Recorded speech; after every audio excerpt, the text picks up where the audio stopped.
Hey guys, how you doing? My name's Llama and today I was looking to talk to you about farming tiny treasure chests. Now, tiny treasure chests are the Cataclysm equivalent of the treasure chests that you saw in the Pandaria material farm.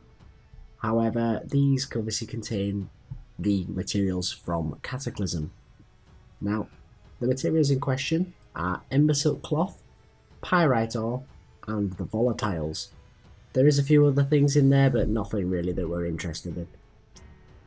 Now, in terms of making gold off of these tiny treasure chests, I personally quite like to just sell the items. They sell for very large amounts of gold and they shift really quickly. You can't really over farm this farm, which is fantastic.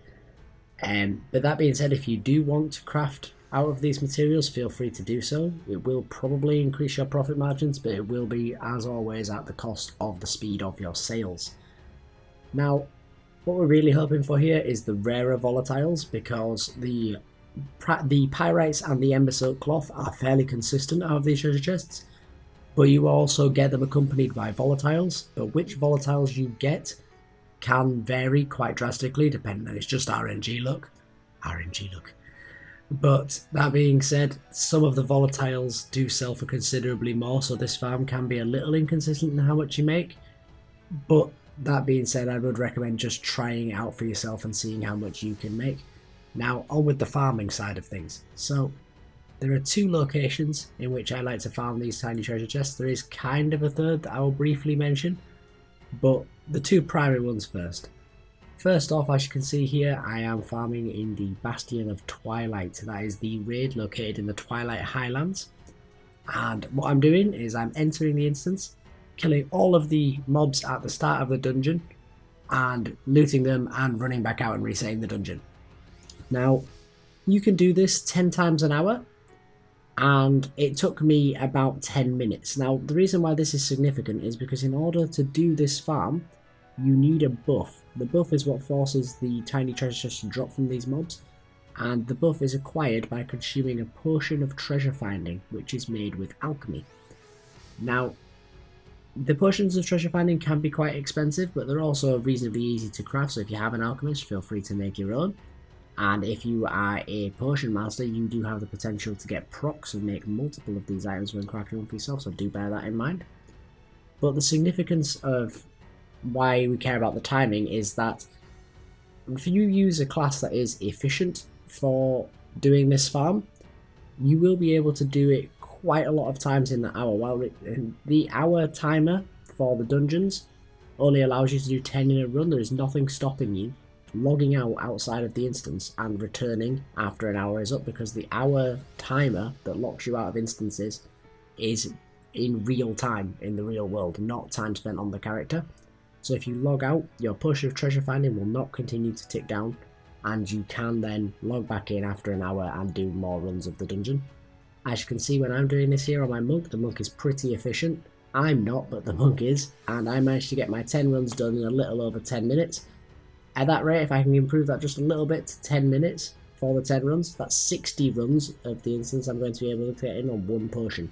Now, another big factor to consider is the professions of the character that you're farming on. The reason I say this is that if you are farming on a tailor, you will get additional cloth drops.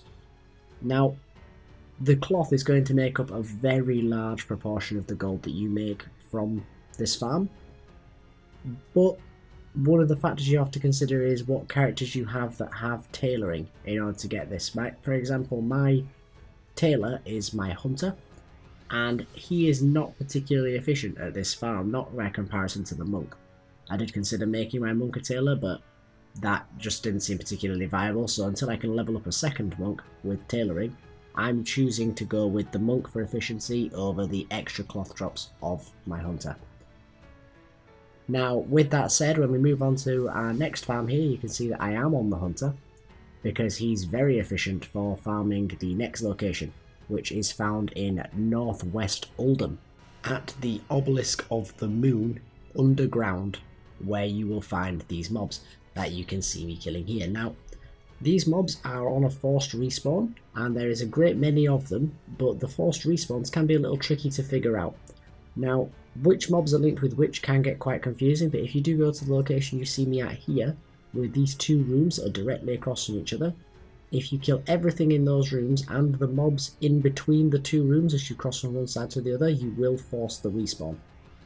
Now, with more people this becomes more efficient because there is so many mobs to kill that you can sort of get a cross shape going on, because as you can see, if you imagine that I'm going from top to bottom here between these two rooms, you can also go left to right, which is just greatly going to increase the amount of mobs that you can kill.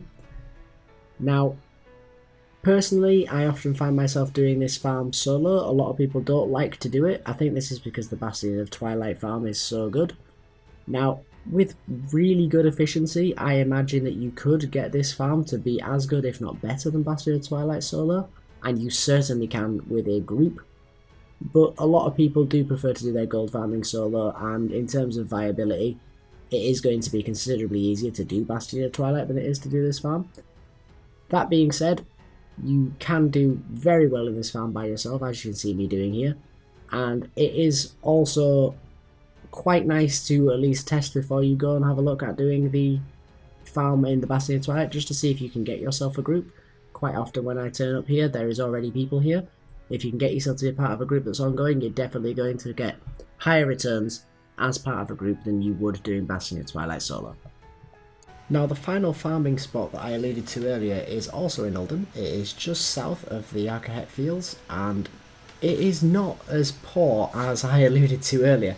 So when gathering this footage, I actually found this to be my new favourite of all of the spots. Well, perhaps not against Bastion of Twilight, but certainly more to my liking than in the previous location. That being said, it's a viable alternative, and you can alternate between the two depending on your preferences and also competition. But the mobs here are actually, while not very numerous, are very close together and very easy to force the spawn of. There is sort of a group of 4 near the entryway to these two buildings, and then as you pass through the entryway there is a further 3 mobs behind. There is a 8th mob that is not connected to the force respawn, so do not go chasing after the patrol, but simply working your way back up and down these stairs, if by yourself, killing the mobs will work wonders for gathering your tiny treasure chests. Personally, I believe that this would be better done in a group, particularly if you could get a statue for a monk to pull the 3 mobs at the back behind the stairs, and then preferably another one to pull the mobs that are the 4 in front of the entryway. The more efficiently you can kill these mobs with it being a forced respawn, the more efficient the farm will be.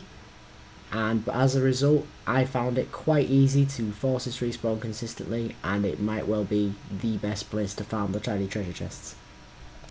Now, as I alluded to earlier, the main way that I like to sell the materials I get from this farm is simply raw on the auction house. That being said, there is a few little things I tend to do.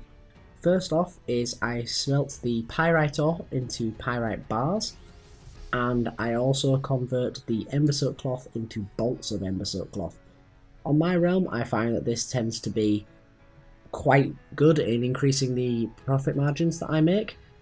It might not be true of your realm, but I will put the figures up here for you to be able to see for EU on average, and then you can make your own decisions from there. The only other thing that I ever use these materials for is, on occasion, I do transmute true gold. Now, the transmute of true gold does cost 3 pyrium bars, 10 volatile fire, 10 volatile air, and 10 volatile water. And that is quite expensive, but true gold does sell for quite a lot and shifts rather quickly, and it's incredibly difficult to get a hold of, so there tends to not be too much competition. But obviously, as you can tell from those items listed, you do get all of the materials in this one farm. So you can make true golds, and if you have a transmute master, then obviously there is the potential for procs, which greatly increases the amount of money you make. I can't stress how much I love procs from alchemy mastery specializations. So that's it for this video, guys. I hope you enjoyed, I hope you found it useful, and I hope to see you in the next one. Bye for now.